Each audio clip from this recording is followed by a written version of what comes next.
انا آتیناک الکوثر وقال ابن عباس شانئک عدوک. شانئک کا معنی کیا ہے؟ عدو، دشمن. اور شان سے مراد یہاں نبی صلی اللہ علیہ وسلم کا دشمن ہے. اس سے مراد عاص بن وائل، ابو جہل یا عتبہ ہے. لیکن عام معنی یہ کہ قیامت تک جتنے بھی لوگ رسول اللہ صلی اللہ علیہ وسلم کے دشمن ہیں، چاہے وہ آپ کے دور میں تھے یا بعد میں آئے، وہ سب انجام کے اعتبار سے خائب و خاسر ہیں، نامراد ہیں. حدثنا آدم حدثنا شیبان حدثنا قتادہ عن انس رضی اللہ عنہ قال لما عرج بالنبی صلی اللہ علیہ وسلم الی السماء، جب معراج پر لے جایا گیا رسول اللہ صلی اللہ علیہ وسلم کو آسمان کی طرف، قال تو آپ نے فرمایا اتیت علی نہر، میں ایک ایسی نہر کے پاس آیا، حافتاہ اس کے کنارے قباب اللؤلؤ مجوفا، کہ وہ قبے تھے خالدار موتی کے، چھوٹے چھوٹے جیسے گنبد سے بنے ہوئے ہوتے ہیں نا. فقلت ما ھذا یا جبریل، میں نے پوچھا یہ کیا ہے جبریل؟ قال ھذا الکوثر، فرمایا یہ ہے نہر کوثر جو انا آتیناک الکوثر کے پس منظر میں ہے. حدثنا خالد بن یزید الکاہلی حدثنا اسرائیل عن ابی اسحاق عن ابی عبیدۃ عن عائشہ رضی اللہ عنہا قال، کہتے ہیں سألتها، میں نے ان سے پوچھا، عن قولہ تعالی، اللہ تعالی کے اس فرمان کے بارے میں، انا آتیناک الکوثر، کہ انا آتیناک الکوثر کا کیا معنی ہے؟ الکوثر کیا ہے؟ قالت نہر، کہنے لگی یہ نہر ہے، اعطیہ نبیکم صلی اللہ علیہ وسلم، جو تمہارے نبی صلی اللہ علیہ وسلم کو دی گئی. شاطئاہ علیہ در مجوف، شاطئاہ اس کے دونوں کنارے، علیہ ان پر، در موتی ہیں، مجوف خولدار یعنی اندر سے کھوکھلے. آنیتہ اس کے برتنوں کی تعداد کا عدد النجوم، ستاروں کی گنتی کے برابر ہے. ستارے کتنے ہیں گن سکتے ہیں؟ انگنت. رواہ زکریا و ابو الاحوص و مطرف عن ابی اسحاق. تو انا آتیناک الکوثر کا معنی کیا ہے؟ بلا شبہ ہم نے آپ کو کوثر عطا کی. حدثنا یعقوب بن ابراہیم حدثنا حشیم حدثنا ابو بشر عن سعید بن جبیر عن ابن عباس رضی اللہ عنہما انہ قال فی الکوثر هو الخیر الذی اعطاہ اللہ ایاہ، کہ کوثر وہ خیر ہے جو اللہ نے آپ کو عطا کی. قال ابو بشر قلت لسعید بن جبیر، ابو بشر کہتے ہیں میں نے سعید بن جبیر سے کہا جو ابن عباس کے شاگرد تھے، فإن الناس يزعمون انه نہر، کہ لوگ تو یہ سمجھتے ہیں کہ وہ ایک نہر ہے، فی الجنت جنت میں. فقال سعید، تو سعید کہتے ہیں النہر الذی فی الجنت، کہ وہ جنت والی جو نہر ہے، من الخیر اس خیر میں سے ہے، الذی آتاہ اللہ ایاہ جو اللہ تعالیٰ نے آپ کو عطا کی. تو کوثر کا لفظ جو ہے یہ لغوی اعتبار سے کثرت سے ہے، اس سے مراد خیر کثیر ہے، جیسے کہ آگے ابن عباس کہتے ہیں. اور اس میں دوسرے معنی بھی آ جاتے ہیں، جیسے جنت میں نہر کوثر وہ اسی خیر کثیر کا حصہ ہے، یعنی خیر کثیر عمومی لفظ ہے اور پھر اس کی مثالیں ہیں جیسے نہر اور حوض وغیرہ. اسی طرح حوض کوثر کو بھی اس کا مصداق بتایا گیا ہے.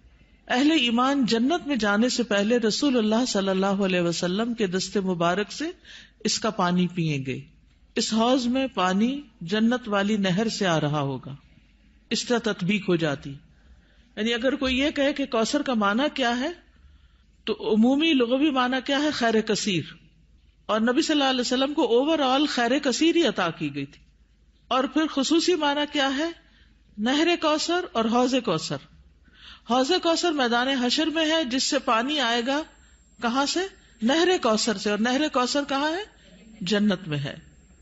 اسی طرح آپ صلی اللہ علیہ وسلم کو دنیا میں جو بلند مقام ملا اور آپ کا ذکر کثیر ہوا اور آپ کو فتوحات نصیب ہوئی، یہ سب بھی خیر کثیر میں شامل ہے. دنیاوی اعتبار سے کیا کیا ہے خیر کثیر میں شامل؟ فتوحات، بلند مقام اور ذکر کثیر. نہر کوثر کی خوشخبری سن کر آپ صلی اللہ علیہ وسلم بہت خوش ہوئے تھے. صحیح مسلم کی روایت ہے, حضرت انس کہتے ہیں کہ ایک دن رسول اللہ صلی اللہ علیہ وسلم ہمارے درمیان تشریف فرما تھے. آپ پر نیند سی طاری ہوئی, پھر آپ نے مسکراتے ہوئے اپنا سر اٹھایا تو ہم نے عرض کیا, یا رسول اللہ, آپ کس بات پر ہنس رہے تھے؟ تو آپ نے فرمایا, مجھ پر ابھی ایک سورت نازل ہوئی. پھر آپ نے بسم اللہ الرحمن الرحیم انا اعطیناک الکوثر فصل لربک وانحر ان شانئک ھو الابتر پڑھی, اور فرمایا کہ تم جانتے ہو کہ کوثر کیا ہے؟ تو ہم نے کہا, اللہ اور اس کا رسول ہی بہتر جانتے ہیں.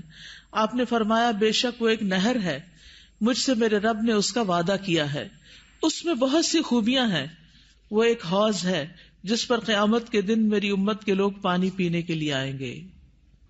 تو حوض کوثر کیا ہے, اس کی ڈسکرپشن کے بارے میں کچھ احادیث ہمیں ملتی ہیں. ہم میں سے ہر مسلمان حوض کوثر کا ذکر تو کرتا ہی رہتا ہے یا سنتا ہی رہتا ہے, لیکن اس کی بہت سی ڈیٹیلز ہمیں نہیں معلوم, تو ان کو ذرا دوہرا لیتے ہیں. رسول اللہ صلی اللہ علیہ وسلم نے فرمایا, میرے حوض کے دونوں کناروں کے درمیان اتنا فاصلہ ہے جتنا مدینہ اور صنعاء کے درمیان ہے. پھر اسی طرح یہ سطح زمین پر بہتی نہر ہے, اندر کھڈوں میں نہیں ہے. رسول اللہ صلی اللہ علیہ وسلم نے فرمایا, مجھے کوثر عطا کی گئی, وہ ایک نہر ہے جو گویا کہ سطح زمین کے اوپر بہتی ہے. حوض کوثر کی مٹی جو ہے, آپ نے فرمایا, میں نے اپنا ہاتھ اس کی مٹی میں ڈال کر دیکھا تو وہ خالص کستوری کی تھی, خوشبودار.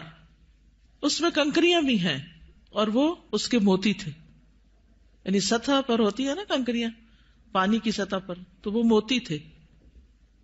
جنت سے آنے والے سونے اور چاندی کے 2 پرنالے ہیں جو اس میں گرتے ہیں. اس صحیح ترغیب و ترغیب سے, یعنی 2 پرنالے جو جنت سے پھوٹتے ہیں, ایک چاندی کا اور ایک سونے کا, وہ اس حوض میں گرتا ہے. حوض پر سونے اور چاندی کے برتن ہیں. اللہ کے نبی صلی اللہ علیہ وسلم نے فرمایا, تم دیکھو گے کہ حوض کوثر پر سونے چاندی کے آبخورے ہوں گے جن کی تعداد آسمان کے ستاروں کی برابر ہے, یا ان سے زیادہ بھی روایت میں آتا ہے. اور پھر وہ برتن جنت کے برتنوں میں سے ہوں گے. کسی نے عرض کیا, یا رسول اللہ, حوض کے برتن کس طرح کے ہوں گے؟ آپ نے فرمایا, اس ذات کی قسم جس کے ہاتھ میں میری جان ہے, اس کے برتن آسمان کے ستاروں سے بھی زیادہ ہوں گے, ستارے بھی ایسی اندھیری رات کے جس میں بالکل بادل نہ ہو. پھر وہ برتن جنت کے برتنوں میں سے ہیں. اس کا پانی ٹھنڈا, میٹھا اور خوشبودار ہے. رسول اللہ صلی اللہ علیہ وسلم نے فرمایا, میرا حوض عدن اور عمان کے درمیانی فاصلے جتنا ہے. حوض کا پانی برف سے زیادہ ٹھنڈا, شہد سے زیادہ میٹھا, مسک سے زیادہ خوشبودار, اس کے آبخورے آسمان کے ستاروں کے برابر ہیں. اور ایک جگہ دودھ سے زیادہ سفید بھی آتا ہے. آئس کریم کیا چیز ہے اس کے مقابلے میں. پھر جو ایک گھونٹ بھی پی لے گا کبھی پیاسا نہ ہوگا, اس کے چہرے کا رنگ کبھی سیاہ نہ ہوگا. سبحان اللہ, یہ تاثیر ہے اس کی. دنیا میں کئی ٹوٹکے کرتے رہتے ہیں, یہ کھا لو, وہ پی لو, یہ لگا لو تاکہ رنگ صاف ہو جائے. اس کا ایک گھونٹ پی کر انسان خوبصورت ہو جائے گا. اس نہر پر پرندے بھی ہیں. فرمایا, ان کو کھانا اس سے بھی زیادہ خوشگوار ہوگا. لیکن کچھ لوگ حوض کوثر سے محروم رہ جائیں گے. وہ کون ہیں؟ جو بدعت کرنے والے ہیں, جنہوں نے آپ کے بعد دین کو تبدیل کر دیا. آپ فرمائیں گے یہ دور ہو جائیں, دور ہو جائیں. یہ ڈسکرپشن پڑھ کے پھر شوق بڑھ جاتا ہے نا, اور سنت پر عمل کا شوق بڑھ جاتا ہے کہ اللہ تعالیٰ ہمیں اور زیادہ سنت کا پابند بنائے تاکہ ہم نبی صلی اللہ علیہ وسلم کے قریب ہو سکیں, آپ کا اتباع کریں.